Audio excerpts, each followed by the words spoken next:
Good morning, class. So, as you know that we have started chapter 9, problem of deficient demand and excess demand.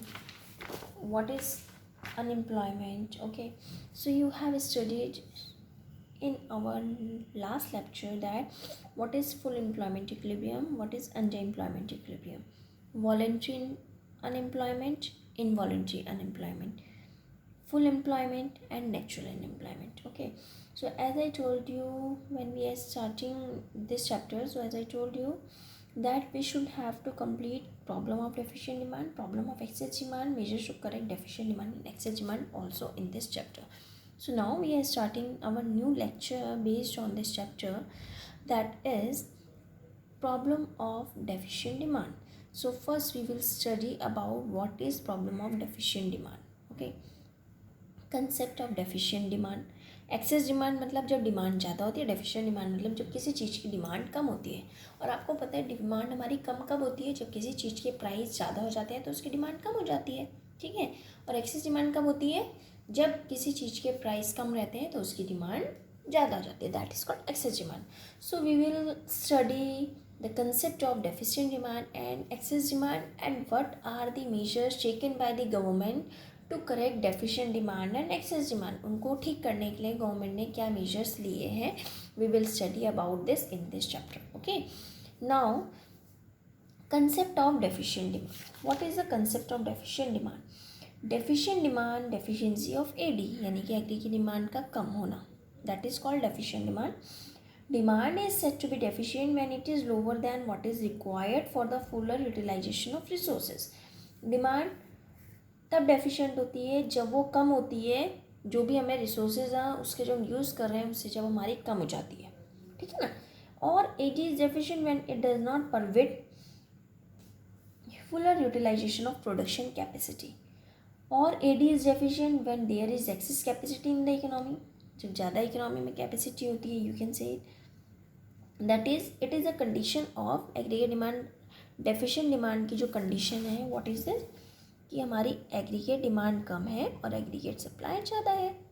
Supply तो ज़्यादा है लेकिन हमारी demand कम है. That is called aggregate demand and this is called aggregate supply. When aggregate demand is less than aggregate supply then it is called the concept of deficient demand. Okay, ठीक है. Concept of deficient demand हमने पढ़ लिया. इसके बाद causes, क्या कारण हो सकते हैं कि हमारी एडी कम हो जाती है. What are the reasons, what are the causes for deficient demand. First one, reduction in private consumption expenditure. Private consumption expenditure, देखिए इसमें हम 2 सेक्टर्स इकोनॉमी की बात करेंगे. पहले हम कर रहे हैं 2 सेक्टर क्लोज इकोनॉमी की बात. ठीक है. तो जो रिडक्शन है प्राइवेट कंजम्पशन एक्सपेंडिचर में, ये एक इम्पॉर्टेंट कंपोनेंट है एडी का. It is an important component of AD. Reduction in private consumption expenditure causes a serious deficiency in demand. जो अगर हम प्राइवेट कंजम्पशन एक्सपेंडिचर को कम कर देते हैं, ठीक है, तो उससे एडी कम हो जाती है. हमने सोचा कि भैया हमने खर्चा ही नहीं करना है, तो जब हम खर्चा ही नहीं करेंगे तो हमारी डिमांड ऑटोमेटिकली कम हो जाएगी. So it is an important component of aggregate deficient demand. Okay, private consumption may reduce owing to several reasons. However, the most important is reduction in propensity to consume और increase in propensity to save. हम सोच रहे हैं कि भाई हमने consume कम करना है और सेव ज़्यादा करना है. ठीक है, तो ये भी एक रीज़न हो सकता है कि भाई आपके पास पैसे हैं, ठीक है, मैंने आपको 10 रुपीज़ दिया, लेकिन आप सोचो कि मैंने इसमें सिर्फ 2 रुपये खर्च करने हैं और 8 रुपये मैंने बचाने हैं. सो दैट इज़ आपकी जो प्रोपेंसिटी टू कंज्यूम है वो तो 2 रुपये हो गई, और प्रोपेंसिटी टू सेव क्या है, 8 rupees. That is more than propensity to consume.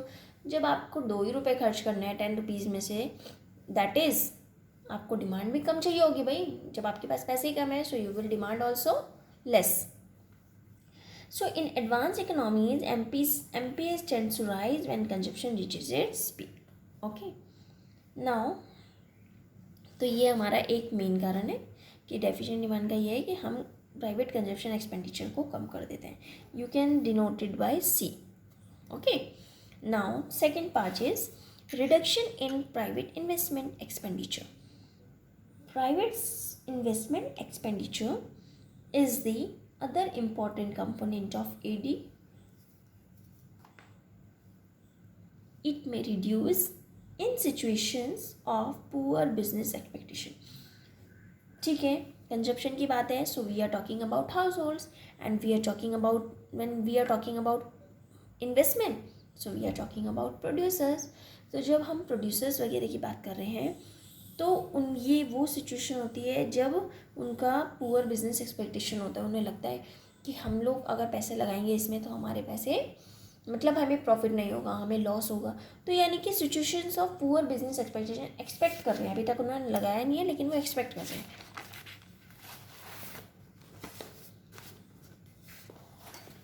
So it has happen in all market economies of the world in the year. ये ऐसा हुआ था, कब हुआ था? 2015 और 16 में ऐसा हुआ था.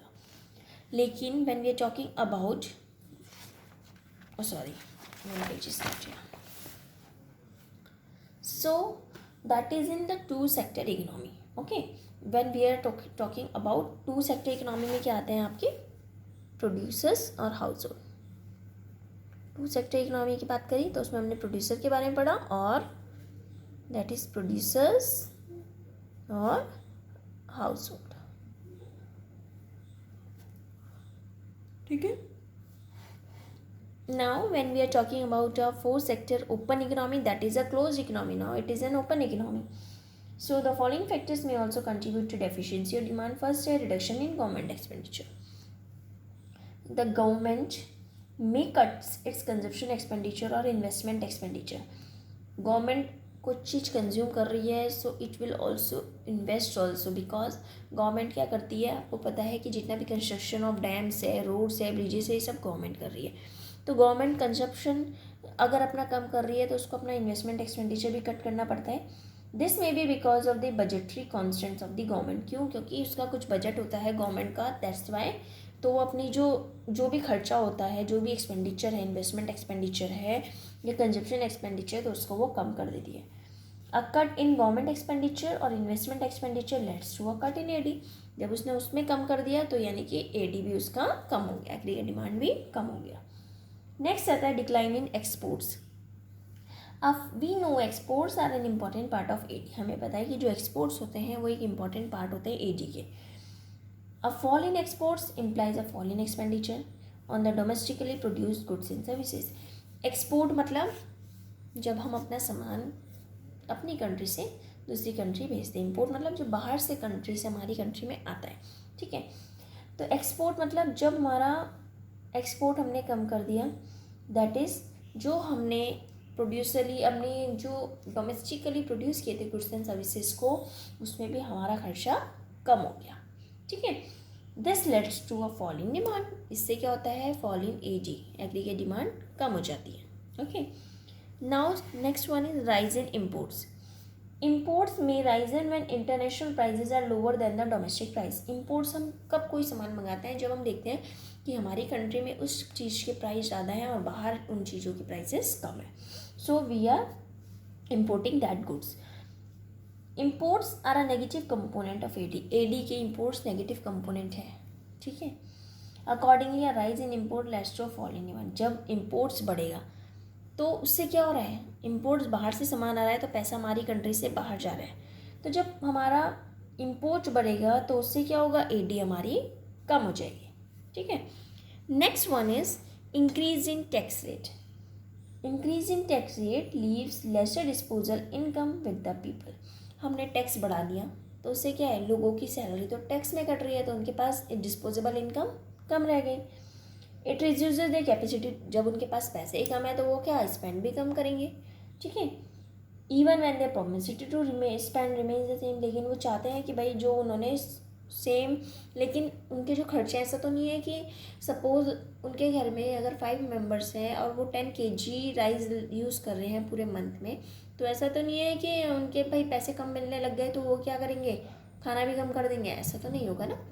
तो प्रोपेंसिटी तो जो स्पेंड है उनकी वो तो सेम है. तो इससे क्या हुआ?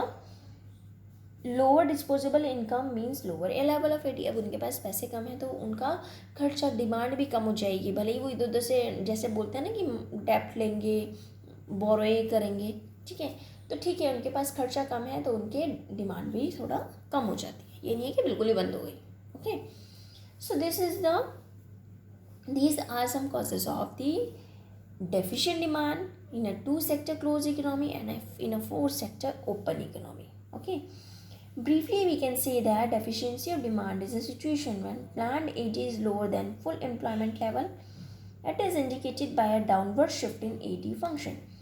The possible reasons are reduction in C, reduction in I, reduction in G, a reduction in X, a rise in M, increase in taxation. So these are 6 points I have to explain to you. So these are some causes of the deficient demand. Okay, now, okay, we have studied about it. Now come to the next.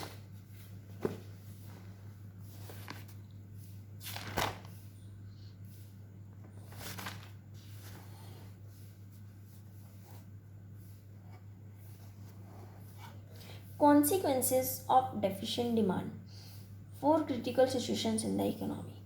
Consequences क्या होते हैं? Consequences मतलब क्या result हुआ, deficient demand हुआ उसका क्या result हुआ. तो इससे कुछ 4 क्रिटिकल सिचुएशंस हमारे सामने आई. फर्स्ट है under employment equilibrium. Deficient demand ने अंडर एम्प्लॉयमेंट इक्विलिब्रियम की सिचुएशन क्रिएट की. डिमांड कम होगी तो सप्लाई कम होगी, सप्लाई कम होगी तो क्या होगा, लोगों को एम्प्लॉयमेंट कम मिलेगा. ठीक है, तो इससे अंडर एम्प्लॉयमेंट की सिचुएशन की प्रॉब्लम क्रिएट हुई. Owing to the deficiency of demand, AD, producers are not able to fully utilize their resources. Planned output remains less than the potential output. जो उन्होंने प्लान किया था कि भाई हमें इतना आउटपुट प्रोड्यूस करना है, तो वो क्या हो गया, कम हो गया. Accordingly, under employment equilibrium is struck in the economy. Okay, तो ये हमारा फर्स्ट था. नेक्स्ट आता है deflationary gap. Deficiency of demand creates deflationary gap in the economy. ये वो सिचुएशन होती है जब हमारी डिमांड कम होती है और उससे डिफ्लेशनरी प्रेशर्स होता है इकोनॉमी में. हमारा इंड्यूसमेंट टू इन्वेस्टर्स हर्ट कम हो जाता है. Low investment leads to low output. हमने कम इन्वेस्टमेंट करा तो हमें कम आउटपुट मिलेगा. ज़्यादा इन्वेस्टमेंट करेंगे so we will get more output. Implying low income and low demand, once again the economy start slipping into deflationary spiral. तो उससे क्या हो जाती है, डिफ्लेशनरी स्पाइरल में आ जाती है. ओके, नेक्स्ट वन इज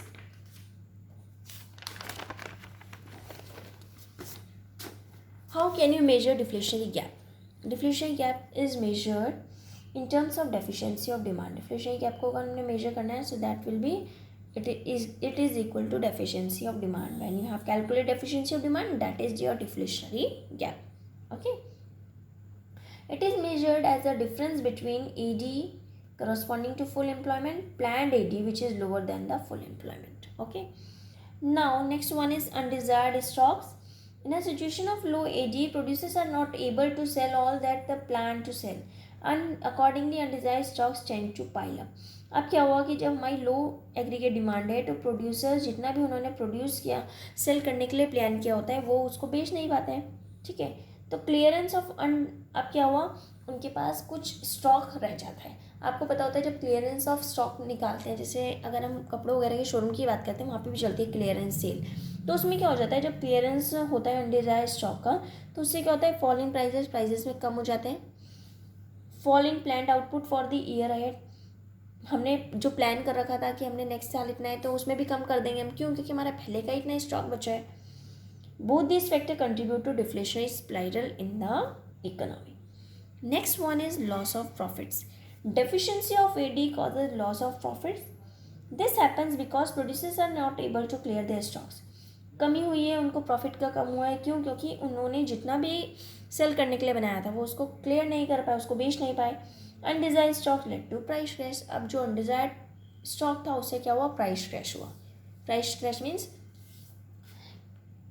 मतलब जो भी उन्होंने बना रखा था, सपोज़ अगर आज की डेट में मेरी वो चीज़ 500 की जा रही है और मेरा स्टॉक रह जाता है, और लेकिन अगले साल वो चीज़ कम हो जाती है, उसके प्राइस कम हो जाते हैं, तो क्या हुआ, मेरे को तो 500 का वो होना था क्योंकि मैंने तो उतना ही इन्वेस्ट करा था, लेकिन मेरी वो चीज़ 400 में जा रही है, तो दैट इज़ हमारा लॉस ऑफ प्रॉफिट हो जाता है. Okay, so briefly deficiency of demand hurts business expectation. Low business expectation leads to low investment. जब उनको लो बिजनेस एक्सपेक्टेशन दिखती है कि हमें बिजनेस में कम फ़ायदा होगा, तो उससे लो इन्वेस्टमेंट करते हैं.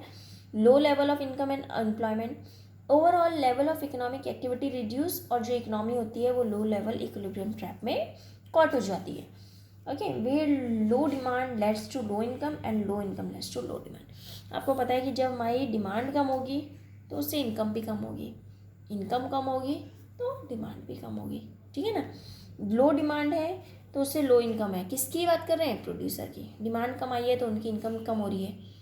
इनकम कम है, आप कंज्यूमर की बात कर रहे हैं, इनकम कम है तो वो इन्वेस्ट कम खर्चा करेंगे, स्पेंड भी कम करेंगे, डिमांड कम कर देंगे. Okay, so this is the problem of deficient demand. What are the consequences of it? We have studied it. Now in our next lecture we will study about problem of excess demand. Okay, what are the consequences of that? So we will study about this in our next lecture. Okay, thank you class.